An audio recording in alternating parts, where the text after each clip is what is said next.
Welcome back to the Zero Fluff Books Podcast. I'm Lauren, and today we're going to talk about one of the simplest, most powerful moves you can make for your business, opening a separate bank account. Now, before you groan and think, paperwork, fees, and meetings at the bank, let me stop you right there. Because here's the truth. A real business bank account doesn't have to be fancy. It doesn't even have to be labeled business on the paperwork. What makes it real is how you use it. If you open a second checking account in your own name and use it only for your business, congratulations, you have a real business account. That's it. Simple. Here's where so many small business owners get stuck. They hear the advice, you need a business account, and they picture walking into a bank branch, handing over incorporation papers, getting grilled by a banker, and signing up for an account with monthly fees that they can't afford. So what happens? They delay. They tell themselves, I'll wait until my business is bigger. Meanwhile, they're still swiping the same debit card for both groceries and supplies, and their books get messier by the day. But the truth is, you don't have to wait. You don't need to jump through hoops. You just need a separate account, because separate equals clarity. Let me give you a picture. Imagine a side hustler named Josh. He starts a small woodworking business, making cutting boards in his garage. Money starts coming in, and Josh knows he should open a business account. But every time he thinks about it, he pictures sitting in a banker's office with a stack of paperwork, so he avoids it. For months, everything runs through his personal account.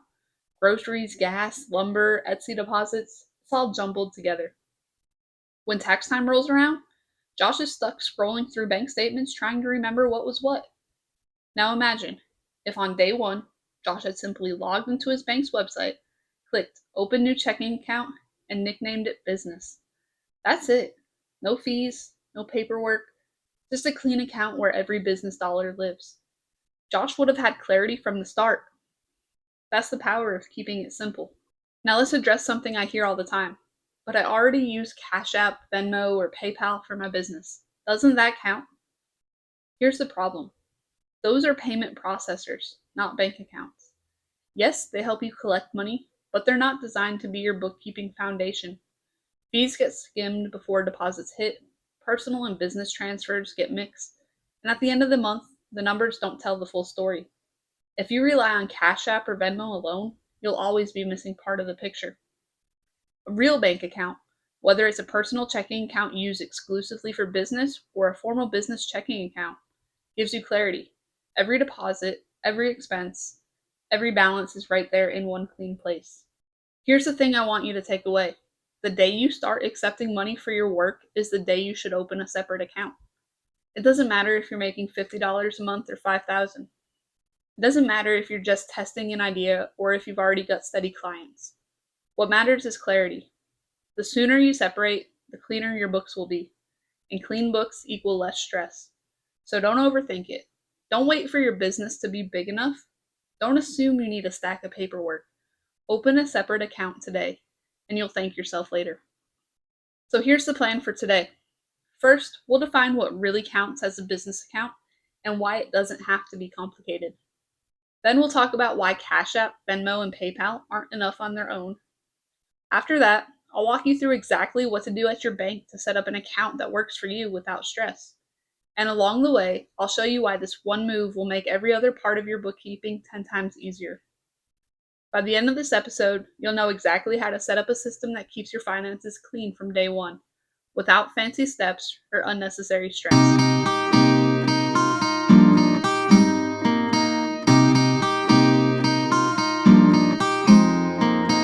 Alright, let's start with the basics. What actually counts as a business bank account? Because when people hear that phrase, they picture a big official meeting at the bank. They imagine needing an LLC, an EIN number, and stacks of paperwork. And that mental picture stops them in their tracks. But here's the reality. A real business account is simply an account that's used only for business. That's it. If you open a personal checking account in your name and you use it exclusively for your side hustle, your Etsy shop, or your trade business, that's a real business account. You don't need to wait until your business is incorporated. You don't need to have hundreds of transactions a month. You don't even need to tell the bank you're running a business through it if you're just starting out. The key is separation.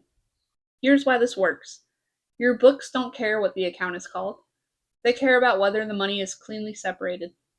If every deposit into that account is business income and every withdrawal is a business expense, then you've created clarity. Clarity is what lets you reconcile your accounts in minutes instead of hours.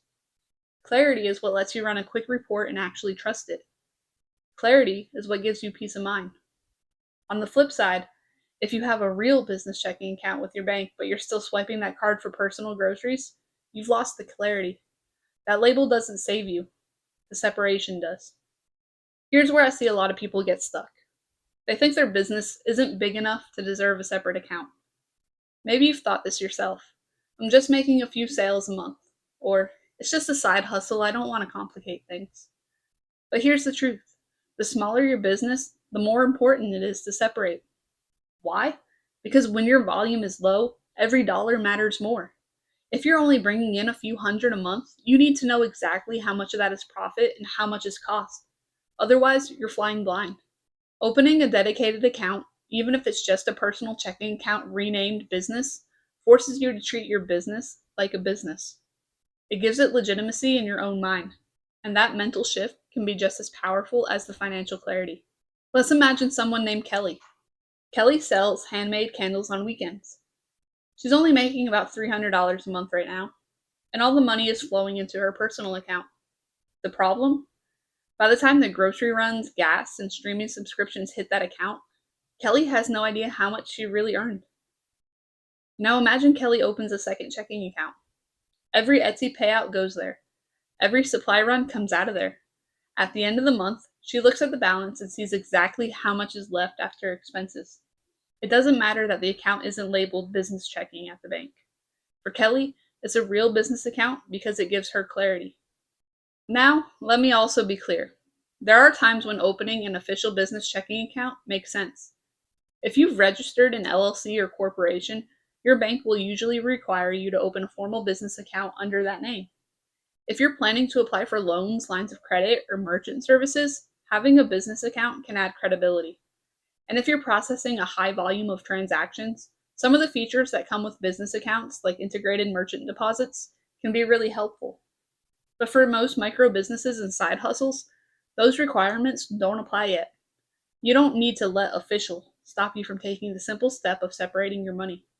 So here's the bottom line. A real business account doesn't have to be fancy. It doesn't have to be labeled business. It just has to be separate. The day you decide your business deserves its own space is the day you give yourself clarity. And that clarity is what will make the rest of your bookkeeping 10 times easier. Now that we've cleared that up, let's tackle another misconception. Why Cash App, Venmo, or PayPal aren't enough on their own. These platforms are great for collecting money, but they're not a replacement for a bank account. And if you try to use them that way, your books will always be a mess. So in the next section, we'll break down exactly why those services can't replace a dedicated account and what to do instead.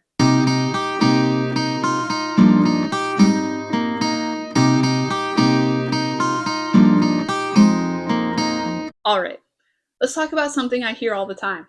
I don't need a business bank account because I already use Cash App, Venmo, or PayPal for my business. It sounds logical. Those apps let you collect payments, transfer money, even see some history of your transactions. But here's the problem. Those platforms are payment processors, not bank accounts. And if you rely on them alone, your books are going to be a mess. Let's break it down. When you use Cash App, Venmo, or PayPal, money doesn't just sit there cleanly waiting for you. Fees are skimmed before you see the deposit. That $100 payment from a customer, maybe you only see $96.72 after fees. If you're not tracking those fees separately, you're underreporting income and missing expenses. Personal and business get mixed. Even if you set up a business profile, it's incredibly easy for personal payments to slide in. Your friend pays you back for dinner. It's in the same stream as your customer order. Transfers create confusion. When you move money from PayPal into your bank, the deposit number is different from the original sale. Now you've got mismatched amounts and no clear trail. In short, these apps are a stop on the journey of your money, not the destination. When you try to use payment apps as your business account, here's what happens. Your revenue looks smaller than it is because fees are taken out before the deposit, your income line looks a little less than what you actually earn. Your expenses get lost. Those fees are real business expenses, but if you don't track them, you'll miss them. Your records get messy. With personal and business payments tangled together, you're back to guessing games. And reconciliation is nearly impossible. Try matching PayPal transfers to bank statements, and you'll see what I mean. It never lines up neatly. The result? Chaos. And chaos is the opposite of clarity. Let's picture an Etsy seller named Dana. Dana gets paid through Etsy, which funnels into PayPal. She sees a $147 deposit hit her bank, and she logs that as her revenue. But here's the catch. That deposit is after Etsy fees, PayPal fees, and maybe even a shipping label deduction. So Dana's books show $147 in revenue, when in reality, she sold $180 worth of products and paid $33 in fees. By skipping those steps, Dana just lost track of her true income and her true expenses. Multiply that by 100 transactions, and her books are way off. Now don't get me wrong, Cash App, Venmo, and PayPal are incredibly useful tools. They make it easy to get paid. They make it easy to send money. And in some industries, customers expect to use them. So I'm not saying don't use them. I'm saying don't let them be your final stop. The cleanest setup looks like this. Customer pays you through Cash App, Venmo, or PayPal. The money flows into your dedicated bank account. You track the original sale and the fee. That way your business account still shows the full picture, income and expenses, without anything missing. There's another reason not to rely on these apps alone. Credibility. Imagine sending an invoice to a customer and saying, just Venmo me. It works in some cases, but it doesn't exactly scream professionalism. Now imagine sending an invoice and saying, you can pay by card or deposit directly into my business account. That feels different. It signals that you're running a real operation, not just doing this as a hobby. And credibility matters. It builds trust. It makes customers take you seriously. And if you ever need financing or want to work with vendors, you'll be glad you have bank statements to show instead of screenshots of your Cash App. So here's the takeaway. Cash App, Venmo, and PayPal are great tools, but they are not business bank accounts. They skim fees. They mix personal and business. They confuse your records. And if you try to rely on them alone, your books will never be clean. Use them as payment processors, sure, but always funnel the money into a dedicated account. That's how you keep it clean. In the next section, I'm going to walk you through exactly what to do at your bank to set up an account that works, without stress, without fees you don't need, and without overcomplicating the process.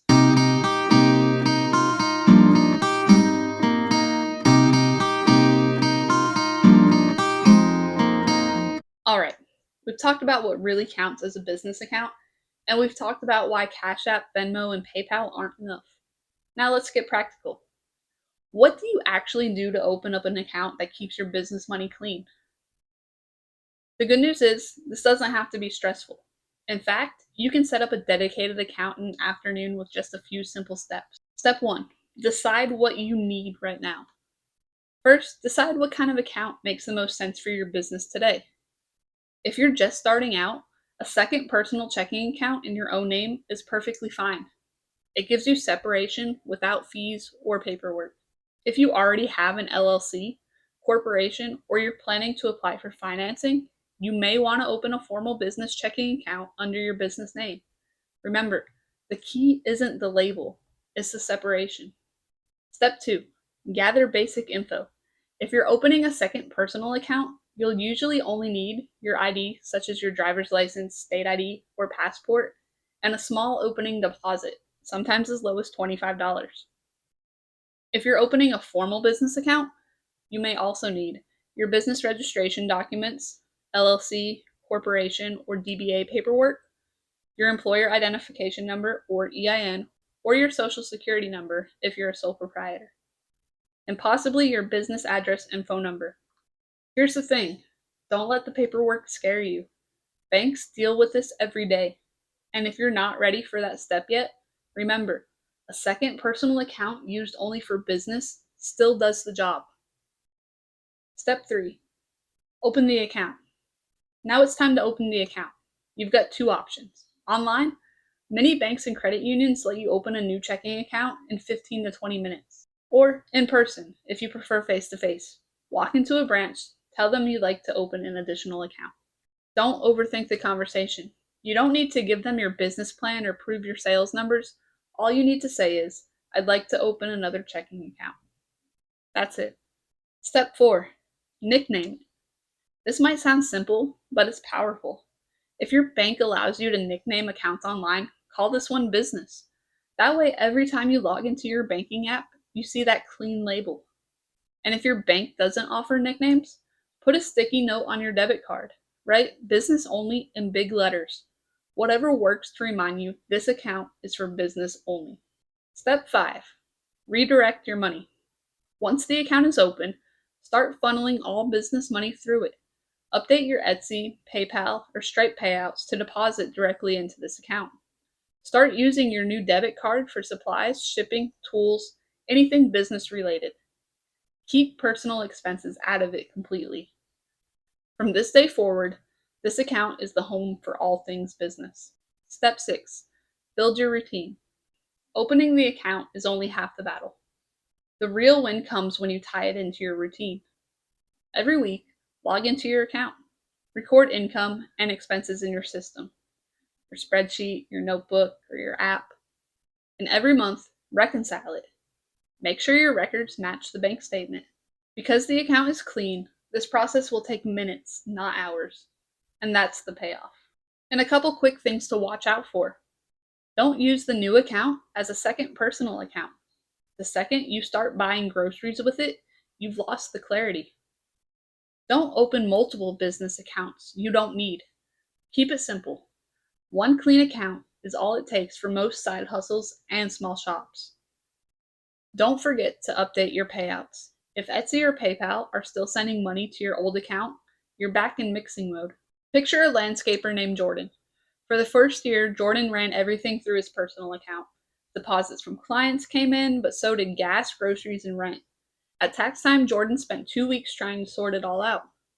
Finally, he opened a second checking account in his own name, nicknamed it Business, and moved all future payments there. Now when Jordan fills up the truck for a job, he swipes the business card. When a client pays him, the money lands in the business account. At the end of the month, he looks at one bank statement and sees his true business picture. No guesswork. That's the difference one clean account can make. So here's the takeaway. Opening a business bank account doesn't have to be complicated. Decide what kind of account fits your needs right now. Gather the basics, open it online or in person, nickname it so you know what it's for, redirect all business money through it, and then build your routine around it.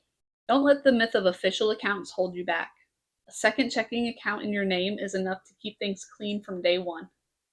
In the next section, we'll bring all of this together with a recap and clear next steps so you can set up your account this week and finally stop the chaos.